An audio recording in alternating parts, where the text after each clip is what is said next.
Охрид со децении ја губи автентичноста. Немањето државна стратегија за зачувување на Охрид во прв ред како заштитена културна целина придонесе да се уништат традиционалните вредности на градот.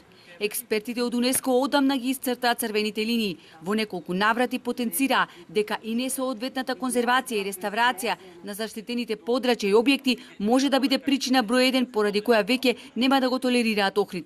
Градот се соочува со сериозни проблеми кои го загрозуваат вредното светско наследство.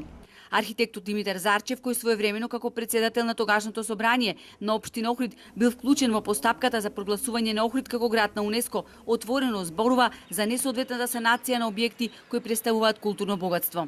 И во ред е да се реконструират. Меѓутоа, на кој начин, како, дали претераа со некои работи, дали требаше баш така да биде, едноставно ние имаме изгубена ориентација во просторов кај нас. Охрид е толку огромно културно наследство што треба да се координира. Злоупотребувајќи ја власта од позиција на моќ, вели Зарчев, институциите и локални и централни, кршејќи ги основните прописи, не спроведувајќи ја пропишаната регулатива, измислуваат нови концепти за развој на градот, без при тоа да го координират огромното културно наследство поради кое Охрид е примен под УНЕСКО како четврти град во светот.